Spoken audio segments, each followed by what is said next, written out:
अस्सलामुअलैकुम जनाब, कैसे मिजाज हैं आपके। दुआ है कि आप सब खैरियत से हों। आप देख रहे हैं ज़हीर इलेक्ट्रिक यूट्यूब चैनल और मेरा नाम ज़हीर है। पहले दोस्तों, बिजली की बार बार लोड शेडिंग से तंग आकर हर शख्स की ये कोशिश होती है कि वो कम से कम पैसों में कोई ऐसा जुगाड़ कर ले, कोई ऐसा बंदोबस्त कर ले कि जिसमें उसको पंखे की हवा भी लगती रहे और एक छोटी सी लाइट भी मिलती रहे। तो दोस्तों, इसी सिलसिले में पेशी खिदमत है 12 वोल्ट का एक छोटा सा डीसी सिस्टम, जिसमें मैं आपको एक 12 वोल्ट के डीसी फैन के बारे में बताऊंगा कि ये फैन कितने साइज का है, इसमें कौन सी मोटर लगी है, ये डीसी कितने एम्पेयर लेता है और जब इसको डायरेक्ट डीसी सप्लाई के साथ चलाया जाए तो उस वक्त ये एसी के कितने वाट लेता है, मार्केट में कौन कौन से फैन अवेलेबल हैं, इसकी बिल्ड क्वालिटी आखिर क्या है। इसके साथ दोस्तों एक अदद बैटरी है जो कि 12 वोल्ट की है, कितने बैकअप के लिए कौन सी बैटरी सूटेबल है और उस बैटरी को चार्ज करने के लिए कौन सा चार्जर हमें खरीदना चाहिए। ये तमाम की तमाम बातें दोस्तों आप जानेंगे इस वीडियो में। वीडियो को आप शुरू से आखिर तक लाजमी देखिएगा। मैं उम्मीद करता हूँ इस वीडियो में आपको आपके बहुत सारे सवालों के जवाब भी मिल जाएंगे और जब आप अपने घर के लिए डीसी सिस्टम को खरीदना चाहेंगे तो आपको मुश्किलात का सामना नहीं होगा। तो दोस्तों बढ़ते हैं वीडियो की तरफ। इस वीडियो में मैं एक 12 वोल्ट का डीसी फैन इस्तेमाल कर रहा हूं जो कि एक पेडेस्टल फैन है जिसका साइज जो है वो 18 इंच है। 4 ब्लेड वाला ये पेडेस्टल फैन है। इसकी जो ऊपर सेफ्टी ग्रिल है ये भी मेटल की है। इसकी जो बॉडी है ये मेटल की है। इसका पूरे का पूरा फ्रेम मेटल का है, लेकिन इसकी जो बेस है दोस्तों ये मेटल की नहीं बल्कि एक रबड़ नुमा कचरे से बनी हुई है, जैसे कि लुक से बनी हो। बिल्कुल लाइट वेट ये फैन है।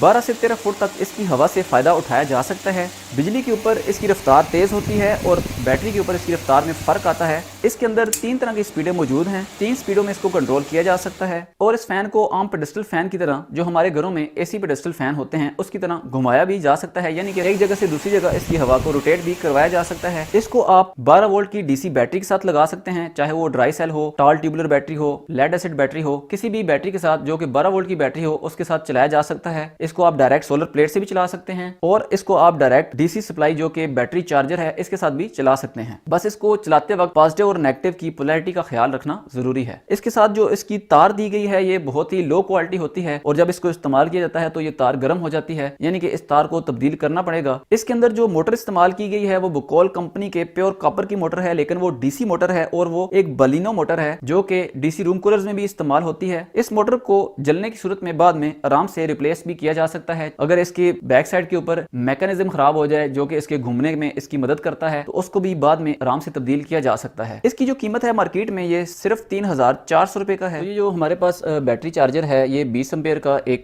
बैटरी चार्जर है। अगर आप इसको मार्केट में खरीदने जाएं तो ये आपको 1500 रुपए में तकरीबन मिल जाएगा। चार्जर 2 तरह के मार्केट में बहुत आसानी के साथ मिलते हैं, 10 एम्पेयर का और 20 एम्पेयर का। लेकिन आपने जब भी चार्जर लेना है तो 20 एम्पेयर का चार्जर लेना है। 10 एम्पेयर के चार्जर में आप करंट की वेरिएशन नहीं कर सकते, करंट को चेंज नहीं कर सकते। एम्पेयर को कम या ज्यादा करने से इसके टर्मिनल वोल्टेज नहीं बढ़ते ना ही कम होते हैं। इसमें एक फैन भी लगा हुआ है और एक ऑन ऑफ स्विच है। इसके अंदर इंडिकेशन लाइट होती है, ग्रीन लाइट और रेड लाइट। चार्जिंग की सूरत में इसकी रेड लाइट ऑन होती है और जब चार्जिंग हो जाती है या जब फ्लोट चार्जिंग होती है तो उस वक्त इसकी ग्रीन लाइट ऑन होती है। ये 2 टर्मिनल हैं, यहाँ पर लोड लगाया जा सकता है, यानी कि एक ही वक्त में बैटरी को चार्ज भी किया जा सकता है और लोड को भी चलाया जा सकता है और इसकी मदद से बैटरी के एम्पेयर की सेटिंग की जाती है। इसके बरक्स जो हमारे पास 10 एम्पेयर का चार्जर होता है उसकी मदद से आप दोनों काम इकट्ठे नहीं कर सकते, ना ही उसमें यहाँ पर करंट की सेटिंग का ऑप्शन होता है। तो इसलिए जब भी आपने चार्जर लेना है तो 20 एम्पेयर का चार्जर लेना है। अब आप स्क्रीन के ऊपर देख सकते हैं कि 13.3 वोल्ट इसके जो टर्मिनल वोल्टेज हैं, यानी कि इन वोल्टेज से ये बैटरी को चार्ज करेगा। अब ये बैटरी को चार्ज करते वक्त कितने एम्पेयर करंट देगा इसको भी हम चेक कर लेते हैं। उसके बाद मेरे पास जो बैटरी है ये फोनेक्स कंपनी की लेड एसिड बैटरी है जो कि 11 प्लेट वाली है और 50 एम्पेयर आवर की बैटरी है। यहाँ पर मैं छोटी ड्राई सेल बैटरी भी इस्तेमाल कर सकता हूँ, मोटरसाइकिल वाली बैटरी भी इस्तेमाल कर सकता हूँ, लेकिन उसका बैकअप टाइम बहुत ही कम होगा। जितने ज्यादा एम्पेयर आवर की बैटरी होगी उतना ज्यादा बैकअप टाइम हमें मिलेगा। और याद रखें कि हम मुकम्मल बैटरी को यूज नहीं करते बल्कि 70% बैटरी का इस्तेमाल करते हैं। अगर हम बैटरी को मुकम्मल यूज कर लें तो हमारी जो बैटरी है वो फिर चार्ज नहीं होती, बल्कि ऐसे भी हो सकता है कि मुकम्मल तौर पर बैटरी डेड भी हो जाए। इसलिए बैटरी को कभी भी डीपली डिस्चार्ज नहीं करना चाहिए बल्कि सिर्फ उसको 70% डिस्चार्ज करना चाहिए। इस बैटरी के साथ ये क्रोकोडाइल लगा देता हूँ और देखते हैं कि कितने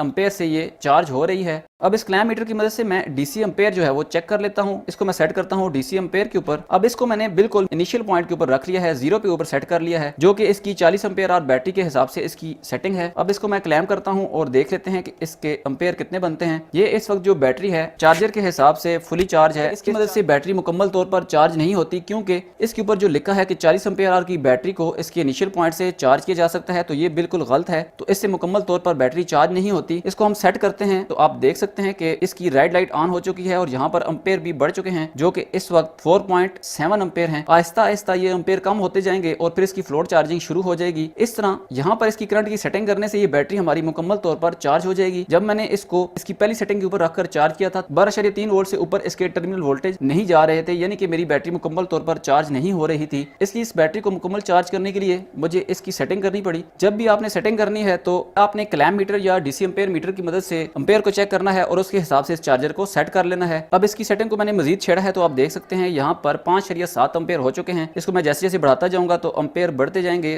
50 एम्पेयर की बैटरी है तो हम इसको बैटरी के 10% चार्जिंग के हिसाब से इसको चार्ज करेंगे, यानी कि 5 एम्पेयर के हिसाब से इसको चार्ज करेंगे। आपने जब भी बैटरी को चार्ज करना हो तो जब इसकी लाइट ग्रीन हो जाए तो आपने फिर भी 3 से 4 घंटे इसको लगे रहने देना है ताकि इसकी फ्लोट चार्जिंग होती रहे और बैटरी मुकम्मल तौर पर चार्ज हो जाए। तो दोस्तों अब एनर्जी मीटर के ऊपर देख लेते हैं कि हमारा जो चार्जर है बैटरी को चार्ज करने के दौरान वापडा से कितने वाट कंज्यूम कर रहा है। घर का सारा लोड ऑफ है और सिर्फ बैटरी चार्ज हो रही है। किसी भी चीज की पावर को एनर्जी मीटर के ऊपर देखने के लिए हम एनर्जी मीटर की 5 नंबर रीडिंग को देखते हैं जिसको इंस्टेंटेनियस पावर कहते हैं। और अब आप देख सकते हैं कि एनर्जी मीटर के ऊपर 0.072 किलोवाट रीडिंग आ रही है। इसको अगर वाट में कन्वर्ट करें तो ये 72 वाट बनते हैं और हमारी जो बैटरी है इस वक्त चार्जिंग के दौरान 72 वाट पावर कंज्यूम कर रही है। अब इस फैन के कनेक्शन हम इस चार्जर के साथ कर लेते हैं। इसको लगाते वक्त सिर्फ एक चीज की एहतियात करनी होती है कि इसकी पोलैरिटी का ख्याल रखना होता है। इसमें 2 तरह की तारें हैं, एक रेड वायर है और एक ब्लैक वायर है। रेड को हम लगाएंगे रेड टर्मिनल के साथ, ब्लैक को हम लगाएंगे ब्लैक के साथ। लोड को ऑफ करके हम इसका एम्पेयर चेक करते हैं और हम देख लेते हैं कि ये बैटरी को कितने एम्पेयर देता है। ये मैंने डीसी एम्पेयर इसके चेक किए तो इस वक्त जो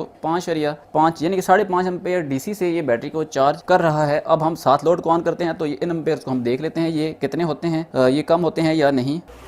अब मैंने फैन को ऑन कर दिया है, ये एम्पेयर हमारे कम होने शुरू हो गए हैं। चार्जर जितना भी करंट है वो लोड को भेज रहा है और इसको इसने फ्लोट चार्जिंग के ऊपर शिफ्ट कर दिया है। आप देख सकते हैं यहाँ पर इसकी जो लाइट है ये रेड की जगह पे ग्रीन हो गई है, यानी कि अब इसकी फ्लोट चार्जिंग करेगा और अब ये एम्पेयर दोबारा से बढ़ने शुरू हो गए हैं और ये बढ़ते बढ़ते तकरीबन 1.5 से 2 एम्पेयर पे चले जाएंगे। फैन इस चार्जर से कितने डीसी एम्पेयर ले रहा है ये भी हम चेक कर लेते हैं इस क्लैम्प मीटर की मदद से। और आप देख सकते हैं कि जो हमारा फैन है ये इस वक्त 7.5 एम्पेयर इस चार्जर से ले रहा है, बैटरी से नहीं ले रहा। अब हमारी जो बैटरी है वो कितने एम्पेयर से डिस्चार्ज हो रही है ये भी हम देख लेते हैं और हमारा जो फैन है ये कितने डीसी एम्पेयर ले रहा है इसकी वायर के ऊपर हम क्लैम्प कर देते हैं। हमारा जो डीसी फैन है ये इस वक्त बैटरी से 5.86 एम्पेयर ले रहा है और इसकी रफ्तार भी थोड़ी सी कम है और यहाँ पर एम्पेयर भी थोड़े से कम है। और हमारी जो बैटरी है ये 6.77 एम्पेयर से डिस्चार्ज हो रही है। 1 एम्पेयर हमारा ये चार्जर ले रहा होगा। अब ये हमारी ये बैटरी है ये 50 एम्पेयर आवर की बैटरी है तो इसका बैकअप मैं आपको बताता चलूँ तो हमारा जो फैन प्लस चार्जर है ये इस वक्त ऑलमोस्ट जो है वो 7.5 एम्पेयर यानी कि 7 एम्पेयर ले रहा है। अगर इस बैटरी के 70% निकाले जाएं तो 35 एम्पेयर आवर बनते हैं। 35 एम्पेयर आवर के हिसाब से अगर हमारा जो लोड है और चार्जर है ये 7 एम्पेयर फी घंटे के हिसाब से कंज्यूम करे तो इस मैक्सिमम जो है वो 5 घंटे इसका बैकअप होना चाहिए। अब हम सिर्फ फैन को चलाकर देखते हैं, बैटरी को डिस्कनेक्ट कर देते हैं तो हमें पता चल जाएगा कि सिर्फ जो हमारा फैन है ये कितने वाट का है। तो इसको भी हम एनर्जी मीटर के ऊपर देख लेंगे। बैटरी को मैंने यहाँ से उतार लिया है, अब बैटरी चार्ज नहीं हो रही, सिर्फ हमारा फैन चल रहा है। अब हम दोबारा से एनर्जी मीटर के ऊपर देख लेते हैं कि हमारा जो सिर्फ डीसी फैन है ये वाट कंज्यूम करता है। जिस तरह हमने पहले चेक किया था कि बैटरी हमारी चार्जिंग के दौरान कितने वाट कंज्यूम कर रही थी, बिल्कुल उसी तरह अब हम दोबारा से इस मीटर के ऊपर 5 नंबर रीडिंग को चेक करेंगे और हम देखेंगे कि हमारा जो 12 वोल्ट का फैन है वो चार्जर की मदद से जब चलता है तो वो वापडा से कितनी पावर कंज्यूम करता है। तो पहले दोस्तों आप देख सकते हैं स्क्रीन के ऊपर जो 5 नंबर रीडिंग है ये 0.112 किलोवाट है। अगर हम इसको वाट में कन्वर्ट करें तो ये 112 वाट बनते हैं, यानी कि हमारा जो फैन है चार्जर के साथ जब हम इसको चलाते हैं तो ये वापडा से 110-112 वाट कंज्यूम करता है। तो प्यारे दोस्तों इस पूरे सिस्टम के ऊपर जो कुल मिलाकर कॉस्ट आती है ये 12,500 रुपये बनती है। इसके साथ दोस्तों इसकी मॉनिटरिंग के लिए मैं एक डीसी वोल्ट मीटर इस्तेमाल करूंगा। ऑटोमेशन के लिए थोड़ा सा इसको ऑटोमेटिक करने के लिए, लोड को ऑटो ऑन ऑफ करने के लिए मैं ये रिलेज को इस्तेमाल करूंगा, क्योंकि जब बिजली जाती है तो हमारा ये जो चार्जर है ये बैटरी के ऊपर शिफ्ट हो जाता है। अगर हम लोड नहीं भी चलाते तो हमारा चार्जर इसका फैन बैटरी के ऊपर शिफ्ट होता है तो ये इसका फैन चलता रहता है, चार्जर चलता है तो बैटरी से कुछ ना कुछ एम्पेयर लेता रहता है। तो इस तरह बैटरी सारी रात अगर ये हमारा चार्जर चलता रहे और हमें फैन की जरूरत ना हो तो हमारा जो चार्जर है अगर चलता रहेगा तो हमारी बैटरी डिस्चार्ज हो जाएगी। इस चीज से बचने के लिए मैं रिलेज का इस्तेमाल करूंगा।